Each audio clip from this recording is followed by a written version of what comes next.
সুপ্রিয় দর্শক, আসসালামু আলাইকুম। সবাইকে স্বাগত জানাচ্ছি আজকের গুরুত্বপূর্ণ সংবাদে। প্রথমেই জানিয়ে দিচ্ছি সংবাদ শিরোনাম। নবম পে স্কেলে কত বাড়তে পারে বেতন, যা জানা গেল। এদিকে ঈদে স্কুল কলেজে টানা ১৬ দিন, মাদ্রাসায় ২১ দিনে ছুটি। অপরদিকে রাজনীতির নামে নাসিরউদ্দিন পাটোয়ারির ধর্মীয় ভণ্ডামি কখনোই নতুন রাজনীতি হতে পারে না রাশেদের।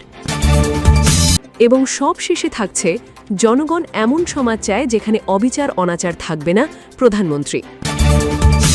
শুনছিলেন সংবাদ শিরোনাম, এখন বিস্তারিত। তার আগে ছোট্ট একটি আবেদন, সত্য সংবাদ ছড়িয়ে দিতে আপনাদের একটি সাবস্ক্রাইব আমাদের জন্য অনেক বড় সমর্থন। লাইক ও কমেন্ট করে জানান, আপনাদের মতামতই আমাদের শক্তি। এখন চলুন বিস্তারিত দেখা যাক। নবম পে স্কেলে কত বাড়তে পারে বেতন, যা জানা গেল। সরকারি চাকরিজীবীদের দীর্ঘ প্রতীক্ষার নবম পে স্কেল বাস্তবায়নের প্রস্তুতি শুরু করেছে সরকার। আসন্ন ২০২৬-২৭ অর্থ বছরের বাজেটে এজন্য প্রায় ৩৫,০০০ কোটি টাকা বরাদ্দ রাখার পরিকল্পনা কথা জানা গেছে। তবে পে কমিশনের সুপারিশ অনুযায়ী পুরোপুরি বেতন বৃদ্ধি নাও হতে পারে বলে ইঙ্গিত দিয়েছে অর্থ মন্ত্রণালয়। এতে সরকারি কর্মকর্তা কর্মচারীদের মধ্যে নতুন করে প্রশ্ন উঠেছে, শেষ পর্যন্ত কত শতাংশ বাড়তে পারে বেতন। সরকারি কর্মকর্তা কর্মচারী কল্যাণ সমিতির আহ্বায়ক আব্দুল মালেক জানিয়েছেন, বর্তমানে ২০তম গ্রেডের কর্মচারীদের মূল বেতন ৮,২৫০ টাকা। যদি ৭০% বৃদ্ধি করা হয় তাহলে সেটি প্রায় ১৪,০০০ টাকায় পৌঁছবে, আর ৬০% বাড়লে মূল বেতন দাঁড়াবে ১২ থেকে ১৩,০০০ টাকার মধ্যে। তবে পে কমিশন নিম্ন গ্রেডের বেতন ২০,০০০ টাকা করার সুপারিশ করেছে। তাই শুধু ৬০ থেকে ৭০% বৃদ্ধি করলে সেটি কমিশনের প্রস্তাবের সঙ্গে সামঞ্জস্যপূর্ণ হবে না বলে মনে করছেন তিনি। আব্দুল মানেক বলেন, অতীতের সব পে স্কেলেই নিম্ন গ্রেডের কর্মচারীদের বেতন প্রায় দ্বিগুণ বা তার ও বেশি বৃদ্ধি পেয়েছে। সেই হিসেবে এবার নিম্ন গ্রেডের বেতন ১৬ থেকে ১৭,০০০ টাকা হলেও বাস্তবে তা ১০০%-এরও বেশি বৃদ্ধি হিসেবে ধরা হবে। তিনি আরও জানান, ২০১৫ সালের পে স্কেলে নিম্ন গ্রেডের বেতন ছিল ৮,২৫০ টাকা। নিয়ম অনুযায়ী ২০২০ এবং ২০২৫ সালে আরও দুটি পে স্কেল কার্যকর হওয়ার কথা ছিল। সেই দুটি বাস্তবায়ন হলে বর্তমানে নিম্ন বেতন ৩৩,০০০ টাকার কাছাকাছি পৌঁছত। এই কারণেই তারা নিম্ন বেতন ৩৫,০০০ টাকা করার প্রস্তাব দিয়েছিলেন। তার দাবি, অন্তর্বর্তী সময়ের গঠিত পে কমিশন পুলিশ, সেনাবাহিনী, শিক্ষক সহ প্রায় ২০০টি সংগঠনের মতামত নিয়ে বিস্তারিত পর্যালোচনার পর নিম্ন বেতন ২০,০০০ টাকা করার সুপারিশ করেছে। তাই বাস্তবতার সঙ্গে সামঞ্জস্য রেখে সেই সুপারিশ বহাল রাখার আহ্বান জানিয়েছেন তিনি। এদিকে পে কমিশন সরকারি চাকরিজীবীদের মূল বেতন ১০০ থেকে ১৪০% পর্যন্ত বাড়ানোর সুপারিশ করেছিল। তবে বর্তমান আর্থিক পরিস্থিতি বিবেচনায় শেষ পর্যন্ত ৬০ থেকে ৭০% বৃদ্ধির দিকেই যেতে পারে বলে জানা গেছে। অর্থ মন্ত্রণালয়ের একটি সূত্র জানিয়েছে, নবম পে স্কেল ৩ ধাপে বাস্তবায়নের পরিকল্পনা রয়েছে। প্রথম ধাপে ২০২৬-২৭ অর্থ বছরে মূল বেতনের একটি অংশ বাড়ানো হতে পারে। এরপর পরবর্তী অর্থ বছরে বাকি অংশ এবং ২০২৮-২৯ অর্থ বছরে বিভিন্ন ভাতা যুক্ত করার পরিকল্পনা রয়েছে। সব মিলিয়ে নতুন পে স্কেল নিয়ে সরকারি চাকরিজীবীদের প্রত্যাশা বাড়লেও চূড়ান্ত সিদ্ধান্ত এখন নির্ভর করছে সরকারের আর্থিক সক্ষমতা ও প্রধানমন্ত্রীর অনুমোদনের ওপর। এদিকে ঈদে স্কুল কলেজে টানা ১৬ দিন, মাদ্রাসায় ২১ দিনের ছুটি। আসন্ন ঈদুল আজহা উপলক্ষে সরকারি ছুটির ৭ দিন ঘোষণা করেছে সরকার। তবে শিক্ষা প্রতিষ্ঠানগুলোতে ছুটির সময়ও আরও দীর্ঘ হচ্ছে। নতুন শিক্ষাপঞ্জি অনুযায়ী স্কুল ও কলেজে গ্রীষ্মকালীন ছুটি এবং ঈদুল আজহার অবকাশ শুরু হবে ২৪ মে থেকে। ছুটি শেষ হবে ৫ই জুন। এর আগে ও পরে সাপ্তাহিক শুক্র ও শনিবারের ছুটি থাকায় শিক্ষার্থীরা টানা ১৬ দিনের ছুটি উপভোগ করতে পারবে। একইভাবে কলেজেও ঈদুল আজহা উপলক্ষে ১২ দিনের ছুটি নির্ধারণ করা হয়েছে। সাপ্তাহিক ছুটি মিলিয়ে সেখানেও মোট ছুটি দাঁড়াচ্ছে ১৬ দিন। অন্যদিকে মাদ্রাসাগুলোতে ছুটির সময় আরও বেশি। গ্রীষ্মকালীন অবকাশ এবং ঈদুল আজহা উপলক্ষে ২৪ মে থেকে শুরু হয়ে ছুটি চলবে ১১ জুন পর্যন্ত। এর সাথে আগের শুক্র ও শনিবারের সাপ্তাহিক ছুটি যুক্ত হওয়ায় মাদ্রাসার শিক্ষার্থীরা পাচ্ছেন টানা ২১ দিনের ছুটি।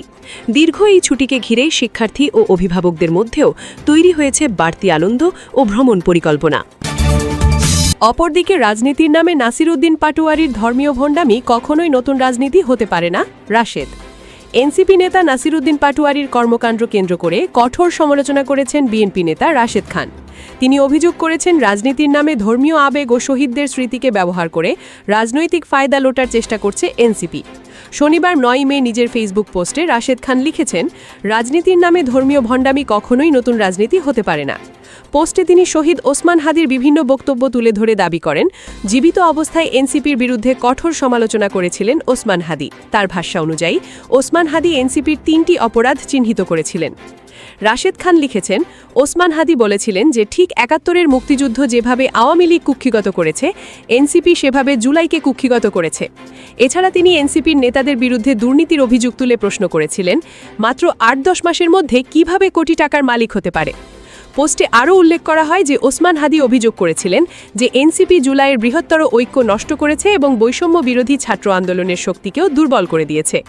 রাশেদ খান দাবি করেন, জীবিত অবস্থায় ওসমান হাদিকে এনসিপির শীর্ষ নেতারা এড়িয়ে চলতেন, কিন্তু মৃত্যুর পর তাকে রাজনৈতিকভাবে ব্যবহার করা হচ্ছে। তার ভাষায়, শহীদ হওয়ার পর হয়ে গেলেন এনসিপির আইডল। জাতীয় নির্বাচনের আগে তাকে এনসিপির সবচেয়ে বড় আধ্যাত্মিক নেতা হিসেবে দেখানোর চেষ্টা করা হলো। তিনি প্রশ্ন তোলেন, নাসির উদ্দিন পাটোয়ারি সত্যি ওসমান হাদির আদর্শ ধারণ করেন নাকি তাকে রাজনৈতিক ট্রাম্প কার্ড হিসেবে ব্যবহার করছেন। মসজিদে গিয়ে রাজনৈতিক প্রচারণার অভিযোগও তোলেন বিএনপির এই নেতা। তিনি বলেন, নাসির উদ্দিন পাটোয়ারি বিভিন্ন মসজিদে জুম্মার নামাজে যাওয়ার আগে ফেসবুকে পোস্ট এবং গুগল ম্যাপ শেয়ার করেন, যার ফলে দলীয় নেতাকর্মীরা সেখানে জড়ো হন।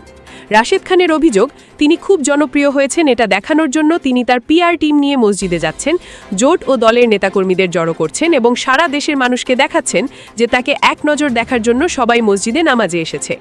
নারায়ণগঞ্জের একটি ঘটনার প্রসঙ্গ টেনে তিনি দাবি করেন, মসজিদ থেকে বের হওয়ার সময় হট্টগোল সৃষ্টি হয়েছে এবং সাধারণ মুসল্লিরা এতে বিরক্ত হয়েছেন। পোস্টের শেষাংশে রাশেদ খান বলেন, আমরা সবাই ওসমান হাদি হত্যার বিচার চাই, কিন্তু যখন কোনো শহীদকে নিয়ে অতিমাত্রায় রাজনীতি করা হয় তখন ধীরে ধীরে তার সার্বজনীনতা নষ্ট হতে থাকে।